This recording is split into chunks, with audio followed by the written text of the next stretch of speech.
அதிமுகவை செதில் செதிலா பிரிக்கிறாங்க. அதுதான் இப்ப நடந்துகிட்டு இருக்கு. அதாவது ஒரு காலத்துல 2021க்கு அப்புறமா அதிமுகவும் பாஜகவும் கூட்டணியில இருந்தபோது தமிழ்நாட்டுல ஒரு நெரேட்டிவ் செட் பண்ணாங்க. இந்த நடுநிலையாளர்கள், மாற்றுக் கட்சியை சேர்ந்தவர்கள், திமுகவை சேர்ந்தவர்கள் இவங்க எல்லாரும் என்ன பேசினாங்க அப்படின்னா, பாஜகவோடு அதிமுக கூட்டணி வைத்திருந்தால் அதிமுக என்ற கட்சி அழிந்து விடும். அதிமுக கட்சியை பாஜக விழுங்கிவிடும். அதிமுக கட்சியிலிருந்து எல்லாரும் பாஜகவுக்கு போயிடுவாங்க. அதிமுக என்ற கட்சியே இருக்காது அப்படின்லாம் பேசினாங்க. அதனுடைய வெளிப்பாடா என்ன ஆச்சு? எடப்பாடி பழனிசாமி பொதுக்குழுவை கூட்ட மாட்டேங்கிறாரு, அந்த எம்எல்ஏக்கள்லாம் அதிருப்தியில இருக்காங்க அப்படின்னு தான் பேசப்பட்டதே தவிர அவங்க செஞ்சது தப்பு அப்படின்னு யாரும் பெருசா பேசல. இன்னைக்கு அடுத்த கட்டமா என்ன நடந்திருக்கு அப்படின்னு கேட்டீங்கன்னா, இப்போ அதிமுகவில் இருக்கக்கூடிய அந்த எம்எல்ஏக்கள் ராஜினாமா பண்ணிட்டு உடனடியா போய் தாவேக்கால போய் சேர்ந்துக்கிறாங்க. அப்ப அப்படின்னா இங்க பின்னாடி என்ன நடந்திருக்கு? அதிமுகவில் இருக்கக்கூடிய எம்எல்ஏக்களுக்கு ஒரு ஆஃபர் கொடுக்கப்பட்டிருக்கு. அந்த ஆஃபர் என்ன? அதிமுக இன்னைக்கு அவங்களுக்கு சப்போர்ட்டா பேசுறதுக்கு இன்னைக்கு யாருமே இல்ல. அவங்களுக்கு சப்போர்ட்டா பேசிட்டு இருந்தவங்க அவங்க மேல பரிதாபப்பட்டு பச்சாதாபப்பட்டு அதிமுக இப்படி ஆகிறதே அப்படின்னு பரிதாபப்பட்டவங்க எல்லாம் இன்னைக்கு வேடிக்கை பார்த்துக்கிட்டு இருக்காங்க. அதிமுகவுக்கும் அதிமுக தொண்டர்களுக்கும் இன்னைக்கு அந்த உண்மை நிலவரம் புரிஞ்சிருக்கும். யார் அவங்களுக்கு தேவை, யார் மூலமாக அவர்கள் பிழைத்து வந்தார்கள் அப்படிங்கிறது எல்லாமே உண்மை தெரிஞ்சிருக்கும். இப்பவும் அவங்களுக்கு தெரியல அப்படின்னா தமிழ் நேயர்களுக்கு வணக்கம். நீ நம்மோட இணைஞ்சிருக்க சிறப்பு விருந்தினர் யார் அப்படின்னா ஐடியாமேன் அரசியல் விமர்சகர் ஐடியாமேன் மகாதேவன் இன்னைக்கு நம்மோட இணைஞ்சிருக்காரு. நீ நடக்கக்கூடிய பல விஷயங்கள் பற்றி அவர்கிட்ட கேட்டு விவரித்து கேட்டு தெரிஞ்சுப்போம். வாங்க சார். வணக்கம். வணக்கம் பிரபாகரன். எப்படி இருக்கீங்க சார்? நான் நல்லா இருக்கேன். Okay sir, super. நாளுக்கு நாள் அரசியல் தேர்தலை விட இப்போ கொஞ்சம் அரசியல் வேகமாக இருக்க மாதிரி தெரியுது. ஏன்னா அதிமுகவுடைய ஒவ்வொரு நாளும் ஒவ்வொரு பிளவு, ஒவ்வொரு அறிவிப்புன்னு வந்துக்கிட்டே இருக்குது. நேற்றைய முதற்கொண்டு 3 எம்எல்ஏக்கள் ராஜினாமா பண்ண போகிறதா, 3 பேர் ராஜினாமா பண்ணிட்டாங்க. இன்னைக்கு ஒரு 5 பேர் ராஜினாமா பண்ண போகிறதா தகவல் வெளியாயிருக்கு. இதை பற்றி நீங்கள் என்ன சார் நினைக்கிறீங்க? அதிமுகவை செதில் செதிலா பிரிக்கிறாங்க. அதுதான் இப்ப நடந்துகிட்டு இருக்கு. அதாவது ஒரு காலத்துல 2021க்கு அப்புறமா அதிமுகவும் பாஜகவும் கூட்டணியில இருந்த போது தமிழ்நாட்டுல ஒரு நெரேட்டிவ் செட் பண்ணாங்க. இங்க இருக்கக்கூடிய ஊடகவியலாளர்கள், மீடியா, அந்த பிளஸ் இந்த நடுநிலையாளர்கள், மாற்றுக் கட்சியை சேர்ந்தவர்கள், திமுகவை சேர்ந்தவர்கள் இவங்க எல்லாரும் என்ன பேசினாங்க அப்படின்னா, பாஜகவோடு அதிமுக கூட்டணி வைத்திருந்தால் அதிமுக என்ற கட்சி அழிந்து விடும். அதிமுக கட்சியை பாஜக விழுங்கிவிடும். அதிமுக கட்சியிலிருந்து எல்லாரும் பாஜகவுக்கு போயிடுவாங்க. அதிமுக என்ற கட்சியே இருக்காது அப்படின்லாம் பேசினாங்க. அதை அதிமுக தொண்டர்கள் நம்பினாங்க. ஓஹோ, நம்மளுக்கு பாஜகவால தான் நம்ம தோத்து போயிட்டோம் போல இருக்கு. பாஜக மட்டும் இல்லைன்னா நம்ம 2021 தேர்தலையே நம்ம ஜெயிச்சிருக்கலாம். பாஜக நம்மளுக்கு ஒரு சுமை, அததான் நம்ம தேவையில்லாம அதை தூக்கி சுமந்துகிட்டு இருக்கோம் அப்படின்னு அவங்க நம்புற அளவுக்கு இவங்க பெர்ஃபார்மன்ஸ் பண்ணாங்க. பாஜக, அதாவது அதிமுக மேல இவங்களுக்கு எல்லாம் ஒரு அக்கறை இருக்கிற மாதிரியும், அதிமுகவை எப்படியாவது காப்பாற்றணும் அப்படின்னு இவங்க எல்லாம் நினைச்ச மாதிரியும் அவங்க பெர்ஃபார்மன்ஸ் பண்ணாங்க. அதை அதிமுகவும் நம்பினாங்க. அதனுடைய வெளிப்பாடா என்னாச்சு? 2024 அந்த கூட்டணியை பிரிச்சாங்க. பிரிச்சதன் மூலமாக திமுக ஒரு மிகப்பெரிய வெற்றி பெற்றது. திமுக காங்கிரஸ் கூட்டணி மிகப்பெரிய வெற்றி பெற்றது. அதற்கு பிறகு உண்மையை புரிஞ்சுக்கிட்டு 2026ல கூட்டணி வச்சாலும் அப்போ அரசியல் களம் மாறிடுச்சு. இப்போ அந்த கூட்டணி செல்லுபடி ஆகல. இன்னைக்கு என்னாச்சு? தாவேக்கா ஆட்சிக்கு வந்ததுக்கு அப்புறமா அதிமுகவில இருந்து கிட்டத்தட்ட ஒரு 22 பேர் தாவேக்காவுக்கு ஓட்டு போட்டிருக்காங்க. அதை பத்தி இங்க இருக்கக்கூடிய எந்த ஊடகங்களும் பெருசா விவாதிச்ச மாதிரி தெரியல. ஐயோ, அதிமுகவில இருந்து எம்எல்ஏக்களை பிரிச்செடுக்கிறாங்களே அப்படின்னு யாரும் அக்கறைப்படல, கவலைப்படல. ஆனா அதை விஜயுடைய தாவேக்காவுடைய ஒரு வெற்றியாகத்தான் இங்க பார்க்கப்பட்டது. அதற்கு பிறகு மறுபடியும் அந்த ஓட்டு போட்ட அந்த 22 பேருக்கு எம்எல்ஏக்கு அந்த அமைச்சர் பதவி கொடுப்பாங்க அப்படின்லாம் பேசப்பட்டது. எடப்பாடி பழனிசாமி பொதுக்குழுவை கூட்ட மாட்டேங்கிறாரு, அந்த எம்எல்ஏக்கள்லாம் அதிருப்தியில இருக்காங்க அப்படின்னு தான் பேசப்பட்டதே தவிர அவங்க செஞ்சது தப்பு அப்படின்னு இங்க யாரும் பெருசா பேசல. இன்னைக்கு அடுத்த கட்டமா என்ன நடந்திருக்கு அப்படின்னு கேட்டீங்கன்னா, இப்போ அதிமுகவில் இருக்கக்கூடிய அந்த எம்எல்ஏக்கள் ராஜினாமா பண்ணிட்டு உடனடியா போய் தாவேக்கால போய் சேர்ந்துக்கிறாங்க. அப்ப அப்படின்னா இங்க பின்னாடி என்ன நடந்திருக்கு? அப்ப அதிமுக எம்எல்ஏக்களுக்கு ஒரு ஆஃபர் கொடுக்கப்பட்டிருக்கு. அது என்ன ஆஃபர்? நீங்க வந்து உங்களுடைய எம்எல்ஏ பதவியை ராஜினாமா செய்துவிட்டு தாவேகாவில் இணையுங்கள். உங்களுடைய எம்எல்ஏ தொகுதி காலியானதாக அறிவிக்கப்படும். தாவேகாவில் நீங்க சேர்ந்ததுக்கு அப்புறமா ஆஹ், அந்த இடைத்தேர்தல் வரும்போது உங்களுக்கு அதே தொகுதியில் நிற்க நாங்கள் வாய்ப்பு தருகிறோம் அப்படிங்கிறது தான் அந்த ஆஃபர். இப்ப அந்த ஆஃபரின் பேர்ல தான் நேற்று வந்து பாத்தீங்கன்னா ஒரு 3 அதிமுக எம்எல்ஏக்கள் ராஜினாமா பண்ணிட்டு தலைமைச் செயலகத்துல போய் சபாநாயகர்கிட்ட வந்து ராஜினாமா பண்ணிட்டு அடுத்த அறையில இருந்தக்கூடிய ஆதவ அர்ஜுனாவை பார்த்து கட்சியில சேர்ந்துட்டாங்க. இப்படி ஒரு கட்சி தாவல் வந்து இந்தியாவில் எங்கேயுமே நடந்திருக்க முடியாது. ஆனா தமிழ்நாட்டுல நடக்குது. இன்னைக்கு ஒரு 5 பேர் போறதா வந்து செய்திகள் வந்தது. ஆனா இன்னைக்கு காலையில இப்போ எசக்கி சுப்பையான்னு ஒருத்தர் மட்டும் ஒரு ராஜினாமா கடிதம் கொடுத்திருக்காரு. அவர் வந்து தட்டச்சு செய்து கொடுத்ததால டைப் ரைட்டிங் பண்ணி கொடுத்ததுனால அவரை வந்து திருப்பி அனுப்பிச்சுட்டதா வந்து இப்போதைக்கு பிரேக்கிங் நியூஸ். அதுதான் வந்து கடைசி பிரேக்கிங் நியூஸ். மீதி 4 பேர் வருவாங்களா என்னங்கிறது தெரியல. மேபி இந்த நம்ம இன்டர்வியூ முடிக்கிறதுக்கு அப்புறம் மேபி வந்திருக்கலாம். அப்போ இன்னைக்கு தாவேகா வந்து என்ன பண்றாங்க, அதிமுகவை அப்படியே பிரிச்சு எடுக்கிறாங்க. தாவேகாவுடைய திட்டம் என்னவா இருக்கு, இந்த ஏற்கனவே வந்து விஜய் நின்ற திருச்சி கிழக்கு தொகுதி காலியா இருந்துச்சு. இப்போ ஒரு 3 தொகுதி மறுபடியும் வந்து அதிமுக எம்எல்ஏக்கள் ராஜினாமா செய்ததால் காலி ஆயிடுச்சு, நாளாச்சு.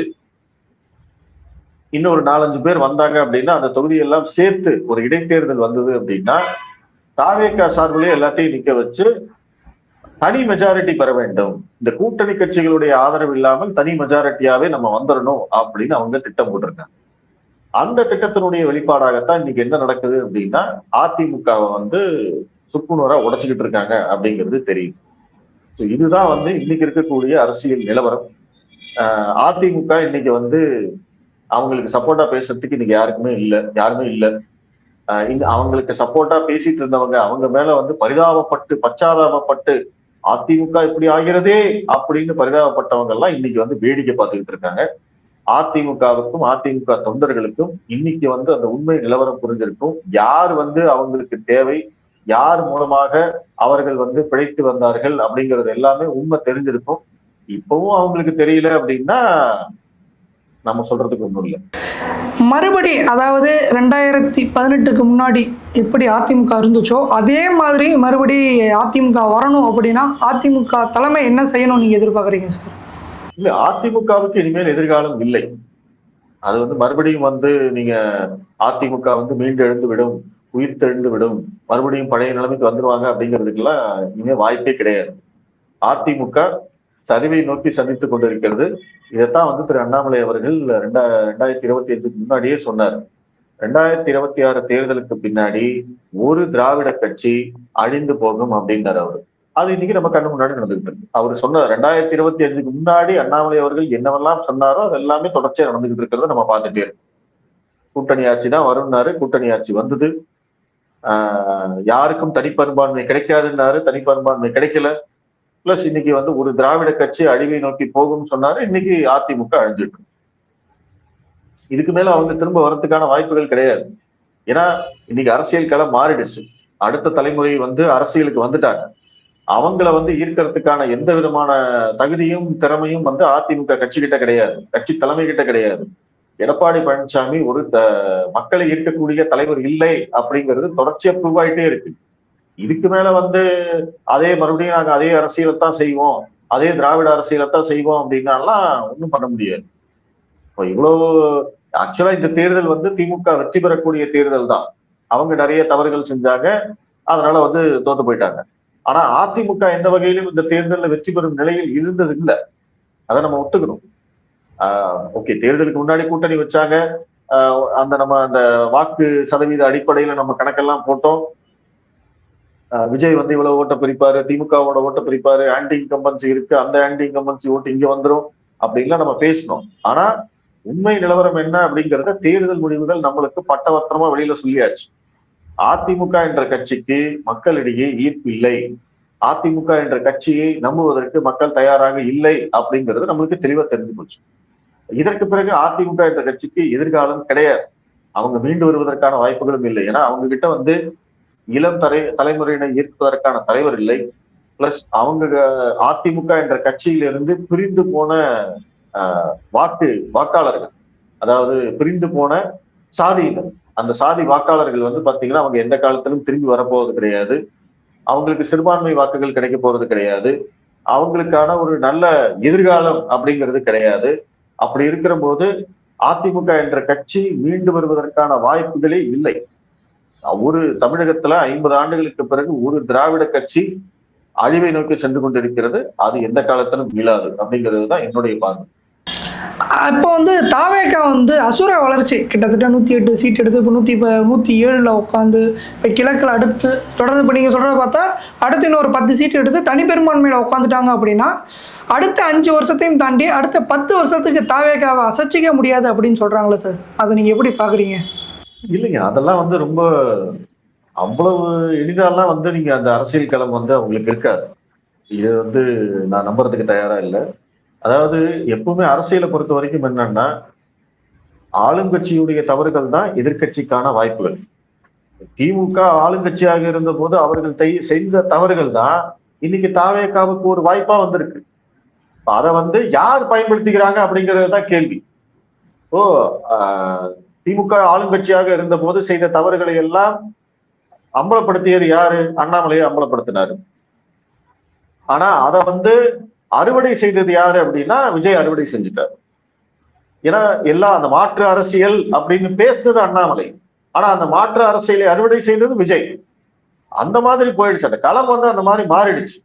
அப்ப இவங்களும் இவங்களுடைய ஆட்சியில தவறுகள் செய்வாங்க. ஆல்ரெடி தவறுகள் செய்ய ஆரம்பிச்சிட்டாங்க. அவங்க ஐஏஎஸ் ஐபிஎஸ் ஆபீசரை இடமாற்றம் செய்தது எல்லாமே இன்னைக்கு வந்து விமர்சிக்கப்படுது. இன்னைக்கு அருண் ஐபிஎஸ்க்கு வந்து லஞ்ச ஒழிப்புத்துறை இயக்குனரா போட்டிருக்காங்க. முருகானந்தமும் பிளஸ் வந்து மற்ற ஐஏஎஸ் அதிகாரிகள் எல்லாம் அதே பதவியில வச்சிருக்காங்க. இன்னும் அவங்களெல்லாம் மாத்தல. இன்னும் முழுமையாக வந்து இந்த அரசாங்கத்துக்கு வந்து ஒரு ஒரு ஃப்ரெஷ் எனர்ஜி அவங்க வந்து கொடுக்கல. பிளஸ் அவங்களுடைய கட்சிக்காரங்களை அவங்க கட்டுப்படுத்த தவறுறாங்க. அமைச்சர்கள் எம்எல்ஏக்கள் எல்லாமே தான் தோன்றித்தனமாக செயல்படுகிறார்கள். இதெல்லாம் இவங்க ஆட்சியில் செய்யக்கூடிய தவறுகள். மக்கள் மாற்றத்துக்காக உங்களுக்கு ஓட்டு போட்டிருக்காங்க அப்படிங்கிற போது நீங்க அந்த மாற்றத்தை மக்களுக்கு கொடுக்கல, நீங்க அந்த மாற்றத்தை மக்களுக்கு காமிக்கல அப்படின்னா மக்கள் வந்து சீக்கிரமா அதிருப்தியில போயிடுவாங்க. நீங்க திராவிட கட்சிகளுக்கு டைம் கொடுத்த மாதிரி உங்களுக்கு அந்த டைம் கிடைக்காது. ஏன்னா அவங்க வந்து இப்படித்தான் தெரிஞ்சு மக்கள் ஓட்டு போட்டிருக்காங்க. ஆனா நீங்க வந்து ஏதாவது ஒரு மாற்றம் கொண்டு வருவீங்க, நீங்க வந்து ஒரு நல்லாட்சி கொடுப்பீங்க அப்படிங்கிற நம்பிக்கையில மக்கள் ஓட்டு போட்டிருக்காங்க. நீங்க அதை செய்ய தவறுனீங்க அப்படின்னா மக்களுக்கு வந்து அந்த அதிருப்தி சீக்கிரமா வந்துடும். அந்த அதிருப்தியை யார் பயன்படுத்திக் கொள்ள போகிறார்கள் அப்படிங்கிறது தான் கேள்வி. திமுக பயன்படுத்திக் கொள்ள போகிறதா, பாஜக பயன்படுத்திக் கொள்ள போகிறதா அப்படிங்கிறது தான் கேள்வி. அதுக்காக வந்து இவங்க வந்து ஒருவேளை நல்லாட்சி கொடுத்துட்டாங்க, விஜய் மேல மக்களுக்கு எந்த அதிருப்தியும் இல்லை அப்படி என்ற நிலைமை வந்ததுன்னா வேணா நீங்க சொல்ற மாதிரி அடுத்த 5 வருஷமும் வந்து விஜய் ஜெயிக்கலாம், இந்த கூட்டணி கட்சிகளை எல்லாம் வந்து விஜய் ஜெயிக்கலாம் அப்படின்னு சொல்லலாம். ஆனா கடந்த ஒரு 2 வார செயல்பாடுகளிலேயே விஜய் கட்சியின் மீது மக்களுக்கு வந்து ஆதங்கம் வந்திருக்கு. நம்ம வந்து மாற்றத்துக்காக ஓட்டு போட்டோம், இனிய அவங்க எப்படி பண்ணிட்டு இருக்காங்க, திமுக கட்சியில இருந்து எல்லா கட்சியும் கூட்டிட்டு வந்து கூட்டணி வச்சிட்டாரு, சரி ஓகே ஆட்சிக்கு வரணும் அப்படிங்கிறதுக்காக கூட்டணி வச்சிட்டாரு, பரவாயில்ல.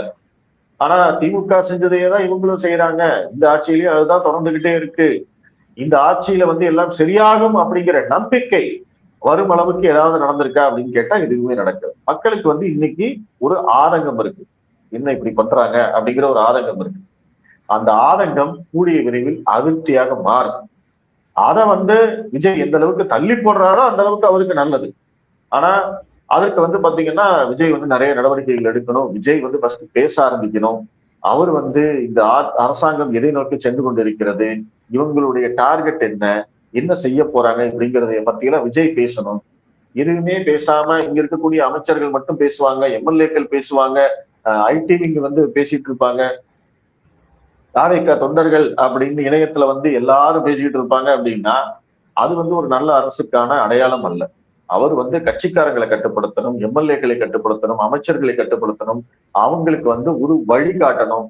நம்ம இந்த வழியில தான் போக போறோம், நீங்க இதைத்தான் செய்யணும், இதைத்தான் செய்யக்கூடாது அப்படிங்கறத விஜய் அவர்கள் சொல்லணும், முதலமைச்சராக சொல்லணும். அது கேட்கறாங்க கேட்கல அடுத்தது. குறைந்தபட்சம் இப்ப நீங்க திமுக ஆட்சியில் எடுத்துக்கிட்டீங்கன்னா ஸ்டாலின் வந்து ஆரம்பத்துல நான் சர்வாதிகாரியாக மாறுவேன், யாரும் தவறு செய்தாலும் பொறுத்து கொள்ள மாட்டேன் அப்படி இப்படி எல்லாம் பேசினாரு. குறைந்தபட்சம் பேசினாரு, அது நடக்கல அப்படிங்கிறது அதுக்கப்புறம். ஆனா மக்களுக்கு வந்து ஒரு நம்பிக்கை வந்தது இல்லையா, சரி ஓகே இவர் மத்தவங்க மாதிரி இருக்க மாட்டாரு போதுப்பா, இவர் ஏதோ செய்ய போறாரு போல இருக்குப்பா அப்படிங்கிற ஒரு நம்பிக்கையாவது, அந்த போலி நம்பிக்கையாவது கொடுத்தாரு இல்லையா? ஆனா அதை கூட இங்க செய்யறதுக்கு யாருமே இல்லையே. சோ அதுதான் வந்து இங்க இருக்கக்கூடிய சிக்கல். விஜய் வந்து வெளியில வெளிப்படையாக வந்து எல்லா விஷயத்தையும் பேச ஆரம்பிக்கணும். அவர் வந்து ஆட்சிக்கு வர்றதுக்கு முன்னாடி, அதாவது தேர்தலை சந்திக்கும் போதே அவர் கட்சிக்காரங்களை கட்டுப்படுத்தணும்னு நம்ம சொன்னோம். அப்பவே அவர் கட்டுப்படுத்துறதுக்கு அதுக்கு தயாராக இல்லை. இப்பவும் வந்து அதை செய்ய மாட்டேன் அப்படின்னு சொன்னாருன்னா பாதிக்கப்பட போறது அவர்தான். இப்போ தாவேகா வந்து திராவிட மாடல் 2.0 அப்படிங்கிறத வந்து தாவேகா வந்து செஞ்சுக்கிட்டு இருக்கு அப்படிங்கிற மாதிரி ஒரு டாக் ஒன்று போயிட்டு இருக்கு. அதை வந்து தொடர்ந்து பாஜகவினரும் சொல்றாங்க, அதிமுகவினரும் சொல்லிட்டு இருக்காங்க. இதை பத்தி நீங்க என்ன சார் நினைக்கிறீங்க? அதுல மாற்றுக்கருத்தே இல்லையே. Thaveka equal to DMK, TVK equal to DMK. அவர் அன்னைக்கு சொன்னாரு, ரெண்டு பேர்த்துக்கு நடுவுல தான் போட்டி, ஒன்னு டிவிகே ஒன்னு டிஎம்கே அப்படின்னாரு. அன்னைக்கு புரியல, இன்னைக்கு புரிஞ்சிச்சு. அவங்க ரெண்டு பேரும் ஒரே கட்சி தான், அவங்க ரெண்டு பேருக்குள்ளதான் போட்டி. இந்த திராவிட அரசியலை யார் எடுத்து செல்வது அப்படிங்கிறதுலதான் போட்டி அப்படிங்கிறது தெளிவா புரியுது. திமுக என்ன அரசியலை செய்ததோ அதைத்தான் வந்து இன்னைக்கு விஜய் செய்து கொண்டிருக்கிறார். அவருக்கு இருக்கக்கூடிய அந்த சப்போர்ட் சிஸ்டமும் பாத்தீங்கன்னா திமுகவுடைய அந்த அரசியலை அப்படியே காப்பி அடிச்சுதான் வந்து பண்றாங்க.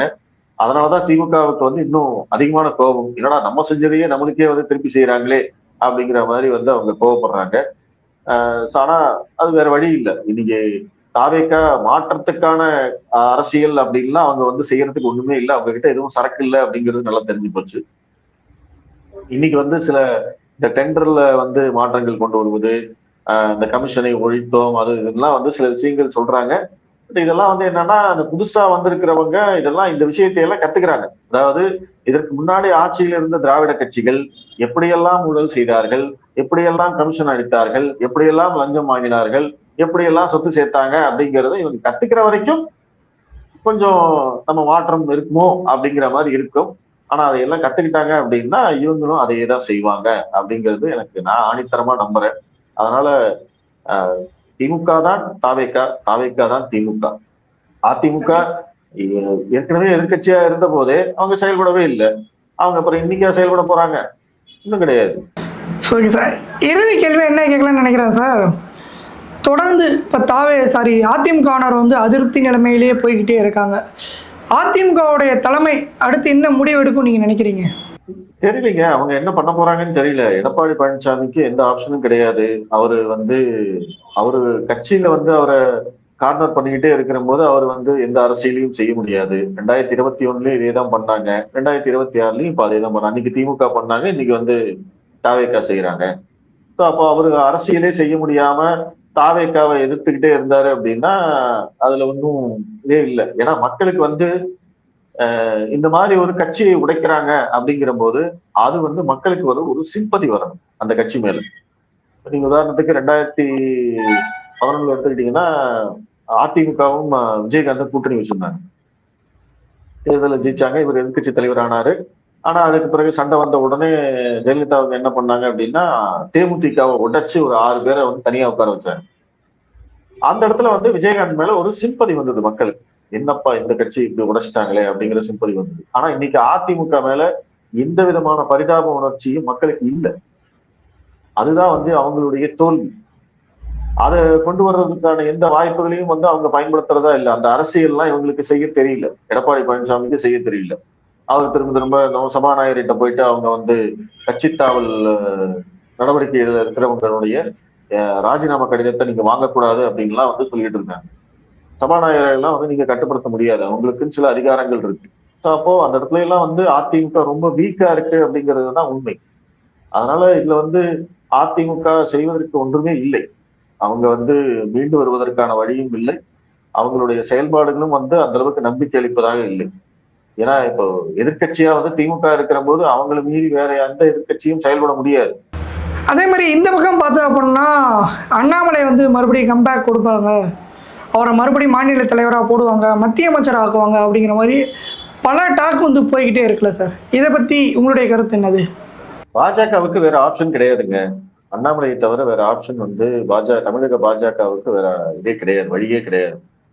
மறுபடியும் அவர் வந்து மாநில தலைவராகணும், பிளஸ் அவருக்கு கூடுதல் பொறுப்பு கொடுக்கணும் அப்படிங்கிறது தான் என்னுடைய கருத்தும். கூடுதல் பொறுப்புன்னா கூடுதல் அதிகாரம் கொடுக்கணும். அதுக்கு மிக முக்கியமான காரணமா நான் சொல்றது என்னன்னா, இங்க ஏற்கனவே திமுக வலிமையான எதிர்க்கட்சியாக இருக்கிறது. அந்த கட்சியை தாண்டி அண்ணாமலையுடைய குரல் ஒலிக்கணும் அப்படின்னா, அவருக்கு வந்து கண்டிப்பா சில பொறுப்புகள், அதிகாரங்கள் கூடுதல் அதிகாரங்கள் கொடுத்தா தான் வந்து அது நடக்கிறதுக்கான வாய்ப்புகள் இருக்கு. அப்ப அந்த அதிகாரம் என்னவா இருக்கும்? அவருக்கு வந்து ஒரு அமைச்சர் பதவி கொடுக்கணும். அவர் வந்து அதிகாரப்பூர்வமாக இந்த ஆட்சியை நோக்கி கேள்வி கேட்கணும். பிளஸ் இந்த ஆட்சி தாவேகா மற்றும் திமுக மற்றும் இங்க இருக்கக்கூடிய கட்சிகள் பாஜகவுக்கு எதிராக செய்யக்கூடிய அந்த நெரேட்டிவை உடைக்கிறதுக்கு அதிகாரப்பூர்வமாக அண்ணாமலை அவர்களுடைய குரல் இருக்கும்.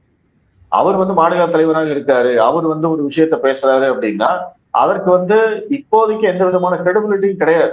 ஆனாலும் மக்கள் நம்பினாங்க. அவருடைய அந்த பாஜக எதிர்ப்பு மனநிலையை வந்து மேக்சிமம் உடைச்சதுக்கு காரணம் திரு அண்ணாமலை அவர்கள் தான். ஆனா இன்னைக்கு வந்து அதே அரசியலை திரும்பவும் செய்ய முடியாது.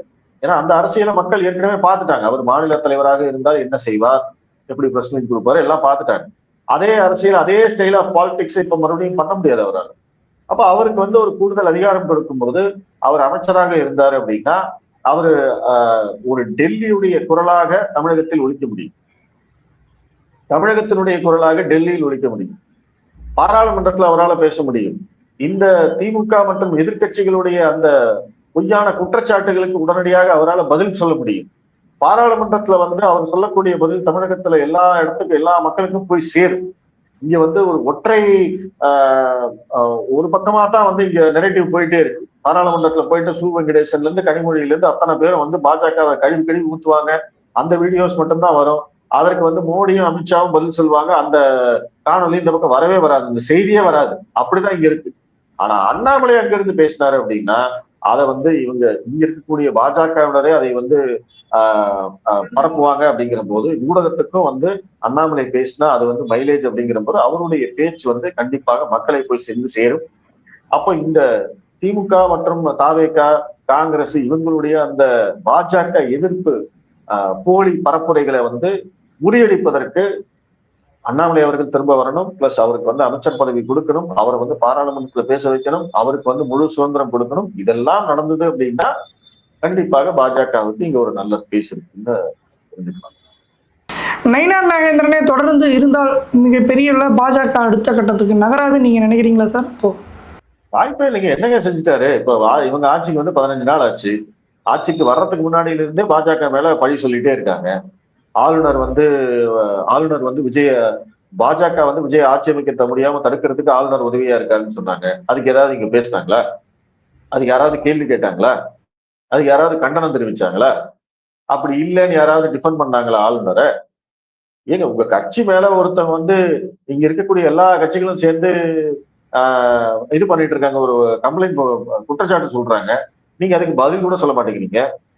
சரி, நீங்க வந்து இல்லாம திமுகவும் அதிமுகவும் சேர்ந்து கூட்டணி வைக்கிறதுக்கு பிளான் பண்ணியிருக்காங்க. அதையாவது நீங்க எக்ஸ்போஸ் பண்ணிருக்க வேணுமா? எல்லா கட்சியும் பேசுறாங்கல்ல. இன்னைக்கு கம்யூனிஸ்ட் கட்சி சொல்லியாச்சு, விசிக சொல்லியாச்சு, கம்யூனிஸ்ட் கட்சியோட மேலிட பொறுப்பாளர் பேபி அவங்க எல்லாம் சொல்லிட்டாங்க. காங்கிரஸ் கட்சி இன்னைக்கு அந்த குற்றச்சாட்டு வைக்குது. நீங்க அமைதியா இருந்தீங்கன்னா என்ன அர்த்தம்? நீங்களும் அதுக்கு உடந்தையா இருந்தீங்கன்னு தானே அர்த்தம். இன்னைக்கு காங்கிரஸ் மாணிக்கம் தாக்கூர் அதான சொல்றாரு, பாஜக தான் இதை செய்தது, முன்னின்று செய்தது அப்படின்னு சொல்றாரு. இது என்ன? அப்ப நீங்க வந்து அதுக்கு பதில் சொல்ல முடியல, உங்களால அந்த நெரேட்டிவை உடைக்க முடியல அப்படின்னா அப்புறம் இது என்ன அர்த்தம்? அது அப்புறம் நீங்க கட்சியில தலைவரா இருந்து என்ன பிரயோஜனம்? அதாவது திமுகவும் அதிமுகவும் இணைந்து ஆட்சி அமைக்க போகிறது அப்படிங்கிறதே வந்து ஒரு பெரிய குற்றம். அது அதை வந்து அவங்க செய்யறாங்க அப்படின்னா அதற்கு வந்து பாஜக எந்த விதத்திலும் துணையாக இல்லை அப்படிங்கிறத சொல்லி அதை வந்து கண்டிச்சு எப்படி நீங்க இப்படி செய்யலாம் அப்படிங்கிறத மாதிரி பேசியிருந்தா தான் மக்கள்கிட்ட உங்களுடைய குரல் எடுபடும். ஆனா நீங்க அதை செய்யாம அமைதியா வேடிக்கை பார்த்துட்டு இருந்தீங்க அப்படின்னா அப்ப மக்கள் என்ன நினைப்பாங்க? ஓகே, இவங்களும் கூட்டுக்கணவாளிங்க தான் போல இருக்கு அப்படின்னு தான் நினைப்பாங்க. இன்னைக்கு அதுதான் நடந்துகிட்டு இருக்கு. காங்கிரஸ் எல்லாம் வந்து ஏறி அடிக்குது. காங்கிரஸுடைய குரலுக்கு வந்து இன்னைக்கு மீடியால உங்களுக்கு வந்து இது கிடைக்கும், வெளிச்சம் கிடைக்குது. ஆனா பாஜகவுக்கு வாய்ஸே கிடையாது. இது என்ன அரசியல்? அண்ணாமலை இருந்த போது இப்படிதான் இருந்ததா? மாணிக்கம் தாக்கூர்லாம் ஒரு ஆளுன்னு அவரெல்லாம் பிரஸ் மீட் கொடுக்குறாரு, அவருடைய பேச்சுக்கெல்லாம் வந்து விவாதங்கள் ஆகுது. ஆனா நீங்க இன்னைக்கு நயினார் நாகேந்திரன் ஆகட்டும் இல்ல வேறு யார் தலைவராக வந்தாலும் இந்த நிலைமை மாறப்போவது கிடையாது. அண்ணாமலை ஒருத்தரால மட்டும்தான் இந்த நிலைமையை மாற்ற முடியும். அவருடைய குரல் மட்டும்தான் வெளியில கேட்கும். அவருடைய குரலுக்குத்தான் எதிர்கட்சிகளான திமுகவோ இல்ல தாவேகாவோ பதில் சொல்லுவாங்க. அப்படி பதில் சொல்றதுக்காகத்தான் நான் அவருக்கு வந்து கூடுதல் அதிகாரம் கொடுக்கணும் அப்படின்னு நான் கேட்கிறேன். அவங்க எல்லாம் வந்து பதில் சொல்லணும், சொல்ல வைக்கணும். அப்படி வந்து நீங்க வந்து அரசியல் பண்ணணும். அந்த அரசியல்லாம் செய்யாம வந்து ஒரு வருஷமா தூங்கி எழுந்திரிச்சுட்டு திடீர்னு வந்து அறிக்கை கொடுத்தாலாம் வந்து இங்க ஒண்ணும் நடக்காது. என்ன இன்னைக்கு பாஜக மதிக்க போகுதா? நீங்க அருண்ராஜ் அந்த ஐஆர்எஸ் ஆபீசர் அமைச்சரா பொறுப்பேற்றிருக்காரு, அவர் பேசியிருக்காரு. வந்தே மாதரத்தையும் தேசிய கீதத்தையும் மத்திய அரசு திணிக்கிறது, பாஜக திணிக்கிறது. நீங்க இப்படி திரிச்சுக்கிட்டே இருக்க, நான் உங்களை எதிர்த்து அரசியல் பண்ணிக்கிட்டே இருப்பேன் அப்படின்னு பேசுறாரு. யார் பதில் சொல்றது அவருக்கு? யாராவது பதில் சொல்றாங்களா இங்க? அப்ப அவரை எதிர்த்து இன்னைக்கு நேரம் வந்து அந்த ஆளை எதிர்த்து வந்து அறிக்கை விட்டு போராட்டம் அனௌன்ஸ் பண்ணி எல்லாம் பண்ணிருக்க வேண்டாமா? தேசிய கீதத்தையும் வந்தே மாதரத்தையும் அவமதிக்கிறார் அப்படின்னு வந்து நீங்க ஒரு அரசியல் பண்ணிருக்க வேண்டாமா? அவர் மேல புகார் கொடுத்திருக்க வேண்டாமா? எவ்வளவோ விஷயங்கள் இருக்கு பண்றதுக்கு. எதுவுமே பண்ண மாட்டேன்னு சொல்லி மிச்சம் சாப்பிட்டுட்டு இருந்தா அப்புறம் நீங்க தலைவரா இருந்து என்ன பிரயோஜனம்? தோல்விக்கு பொறுப்பேற்று அவரே வந்து ரிசைன் பண்ணிட்டு போகணும். அதுதான் வந்து கட்சிக்கு நல்லது. இல்ல அவரு அதிமுகவுல இருந்து நிறைய பேர் வந்து தாவேக்காவுக்கு போற மாதிரி அனைவரும் பாஜகவுல இருந்து சில பேர் போனா கூட ஆச்சரியப்படுறதுக்கு இல்லை. Okay sir, okay. உங்களோட பல கருத்துக்கள் நம்ம நேரோட பயந்துக்கிட்டீங்க. ரொம்பவே நன்றிங்க சார். நன்றி.